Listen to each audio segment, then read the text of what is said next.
But I want to help you, man, because I'm tired of losing brothers and sisters. But I can't help you if you don't help me, okay? The Lord sent me here to you today, okay?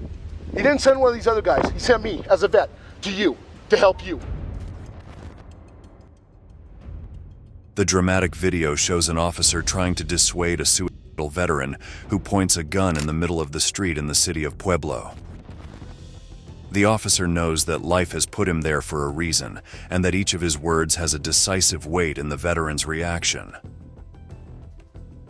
One mistake, and the man could end his life in an instant. Events like these dye the streets of the United States red.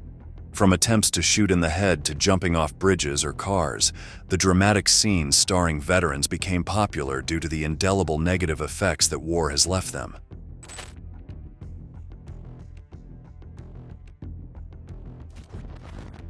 The explosions, the brutality, and the immense number of innocent lives lost entail an immense psychological and emotional cost that these veterans pay every day when they return from war. In this video, we will show you 3 cases in which former soldiers were approached by the police at the moment in which they were trying to end their lives, a product of the brutal memories left by their participation in the war. And although they have been trained to survive situations of maximum danger, facing the consequences of combat can be impossible for some of them, who, dragged into a spiral of violence and depression, decide to put an end to it.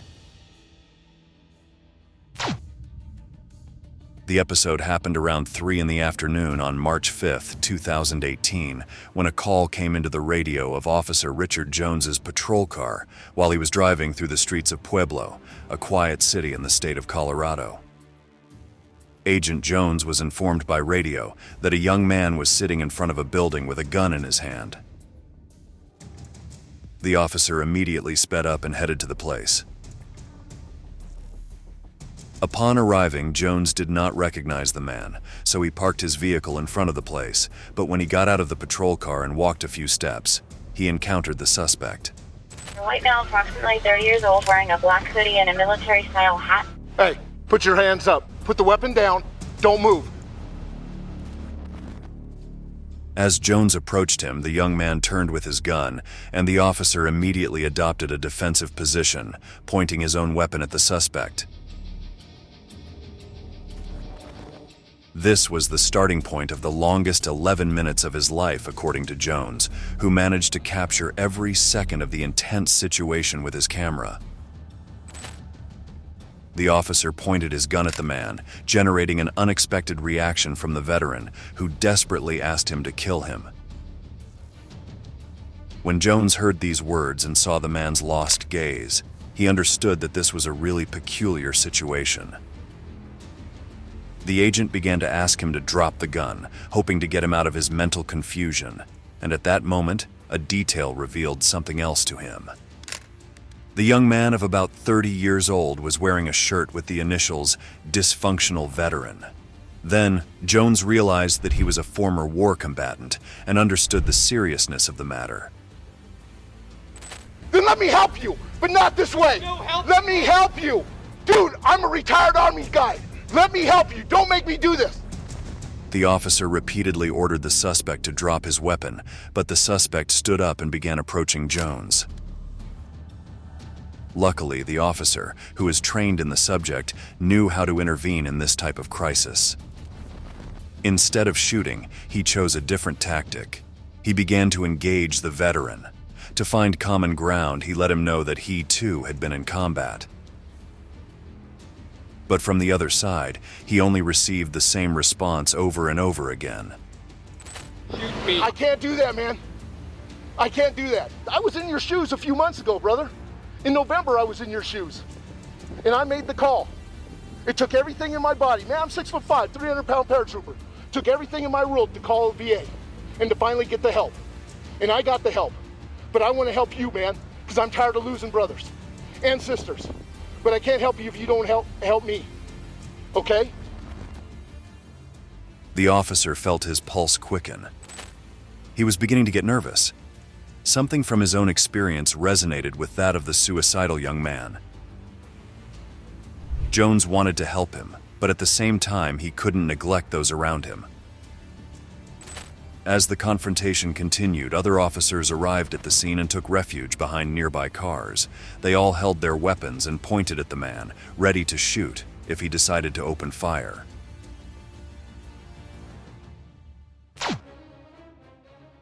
Jones knew that time was of the essence in these cases, and every minute that passed was decisive. The officer began to fear that the worst could happen, but he couldn't allow it. At least not without first trying everything within his power. It was then that he decided to reinforce his strategy by taking a new approach. The Lord sent me here to you today.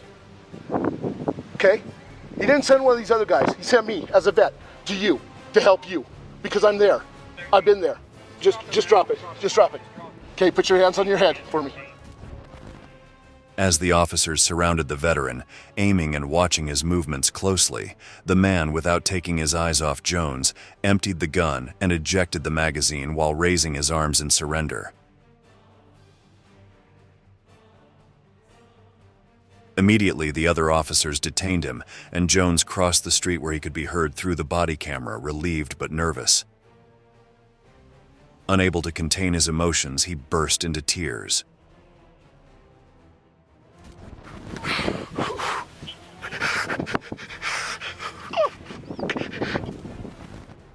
Moments later, calmer, Jones approached the man to give him a hug. Despite the successful end to this dramatic scene, the officer claims to have been fully prepared from the moment he arrived at the scene to shoot if necessary, because public safety was at risk, and his job was to make sure everything ended as peacefully as possible.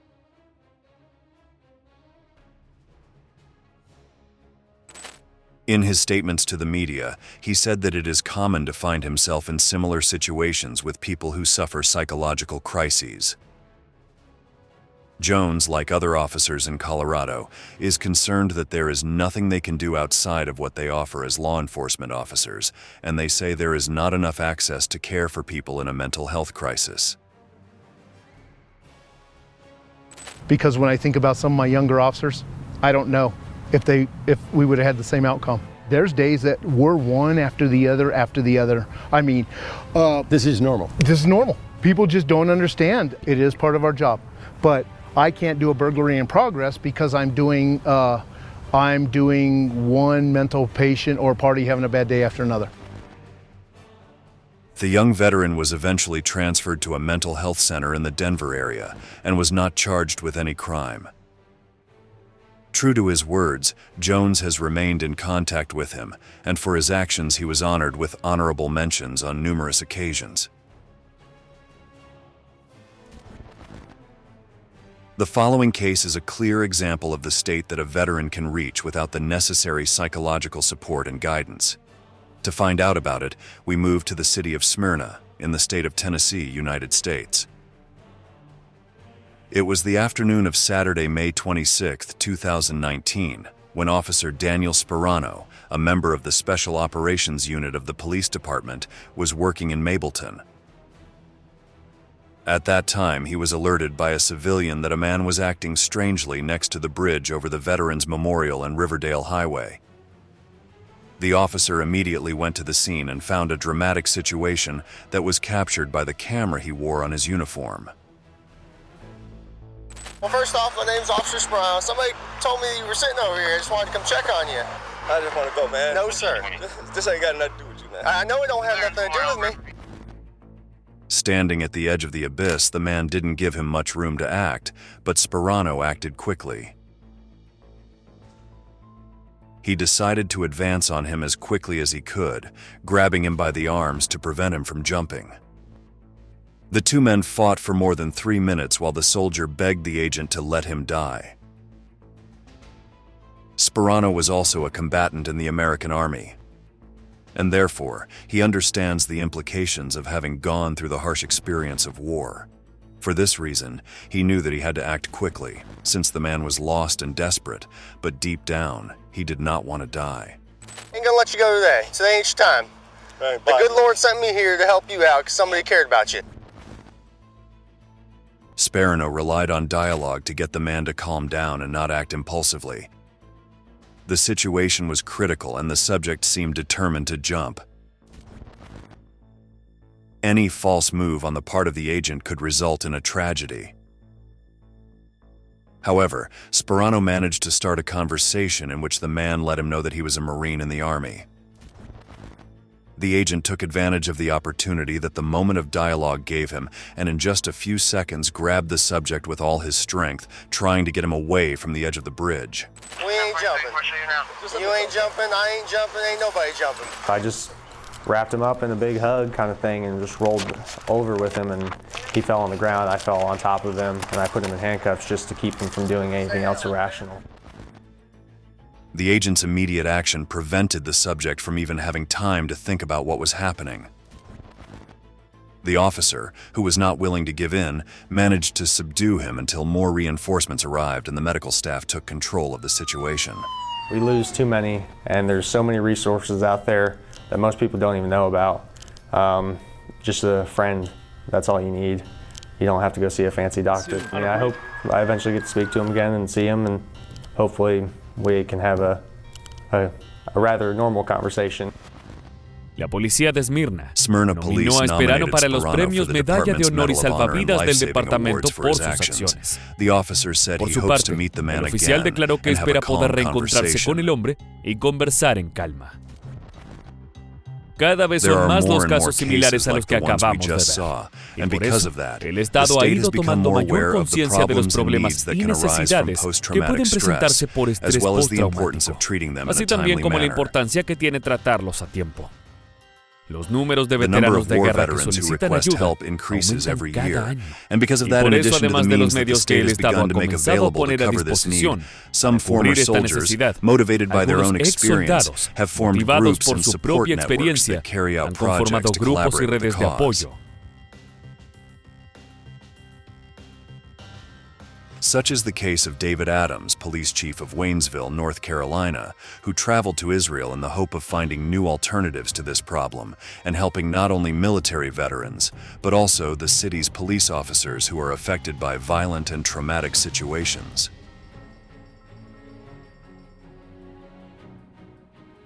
Adams's trip lasted 10 days, and he was a trainer for an organization called Heroes for Heroes, which helps combat veterans recover from the traumas of war and its psychological and emotional after-effects, allowing them to better deal with post-traumatic stress disorder resulting from this ordeal.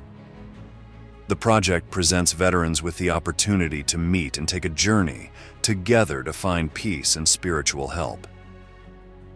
Adams was a combat soldier in Desert Storm and has had to face the difficulties that come with integrating back into society, away from the chaos of the battlefront. From that trip, Adams took away the most important thing from these places: the spirituality that inhabits this region, the product of the harmonious coexistence of various religions. He maintains that this is what can help veterans combat suicidal thoughts and reintegrate into their communities with support and planning. Another initiative to combat post-traumatic stress experienced by former war combatants is carried out by the Michigan Veterans Affairs Agency in collaboration with the police and the School of Criminal Justice at the State University. The proposal consists of the creation of material that guides agents when interacting with veterans who suffer from a mental episode. As can be seen in the following video from Rescue Live, a program that follows firefighters, paramedics, and emergency medical technicians from around the country responding to rescue calls, and who in this case had to help a veteran. This adult male, he has a history of seizures. Okay. According to the TL, he's PTSD combat veteran. So Okay. he went unconscious, was shaking, came to out cases. Set up like that. Just be careful touching him or he can come up swinging. Okay. Yeah, I won't touch him until he responds. How is his normal process? It's like once he's in this state, how long does it take him to get out? What's his reaction? It can be 20 minutes or so. Yeah. Does he become combative in a way, or if you touch him? If you touch him. If you touch him. Okay.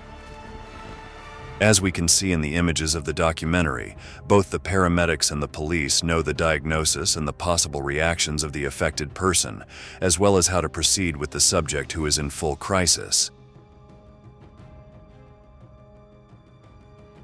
While some try to help the veteran to get up, others talk with the relatives to better understand the particularity of his condition. The content of the video would be focused on exposing the symptoms of the syndrome to the rescuers so that they can recognize it and understand the ways to deal with it, including directing the victim to the available state resources. I'm friendly, okay? Zach, this is a friend. Okay, so we'll just come back to the shade, okay? Thank you, Zach. He's a friend, Please come Zach. back to the shade. Zach, Okay? he's a friend. I'm a friendly Zach. Okay, I was downrange. Okay? LM bar. Yeah. Okay. Does he come out slowly, or does he just kind of come out of it immediately? He slowly works his way out of it. Okay, and what do you see normally in it when he starts to come out of it? He'll start looking around like he's confused. You Okay, know be a what little more aware. happened. Okay. Experts explain that the most important job is to know how to handle reactions, since veterans can often act unexpectedly and violently. In the case of Zach, the subject of the documentary, he appears lost and scared. The position of his hands, with which he pretends to carry a weapon, makes him seem to be reliving brutal moments of the battle. His pale face and wild look are a clear sign of the man's traumatic state.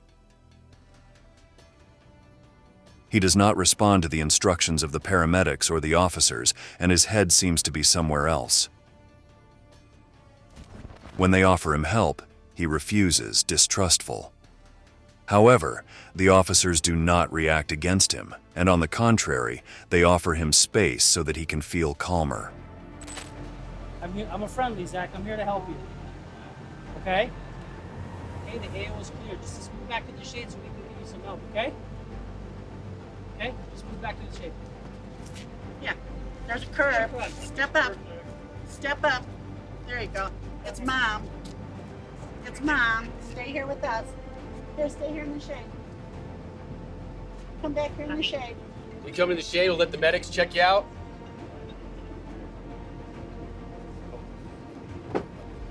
Yeah. Finally, the veteran suffers a seizure and ends up lying on the ground. At that moment, police officers and paramedics approach to give him help and proceed with first aid. The idea of the video from the Michigan Veterans Affairs Agency is to establish this condition as a possibility within the situations that the police must deal with, and that due to its delicate characteristics, they know how to proceed efficiently, both for the person suffering from it and for the rest of society. We had a gentleman who had a seizure, which is a stress-related seizure. He has a history of PTSD. He's coming into the probation office here, so he has these seizures while he's under a tremendous amount of stress. Also reacting as if he was in combat in Iraq, where he experienced some PTSD events. With these patients, we don't run into very often. Seizure patients we do, but not with the PTSD related, so it's very unique. And what we like to do is take it very slow, keep the patient calm, because we don't know how they're going to react. We're able to talk to him now. He's now alert and oriented, and now we're going to just follow up with him at the hospital due to the fact he may have bumped his head. With this initiative, Michigan becomes one of the most important states in terms of the support provided to help veterans with their recovery and consequently with their integration into society. Soldiers return to the country and must face the harsh reality of having to deal with memories of the traumatic past of war while trying to get their lives back on track. The stress, a product of this experience, can translate into recurring memories of episodes of violence, insomnia, nightmares, feelings of loneliness and depression. That is why it is important that security forces and state agencies have training and infrastructure that allows them to act appropriately and thus avoid unnecessary tragedies. That's all for now. We hope you liked the report, and if you want to continue watching content like this, don't hesitate to play the following video. See you soon.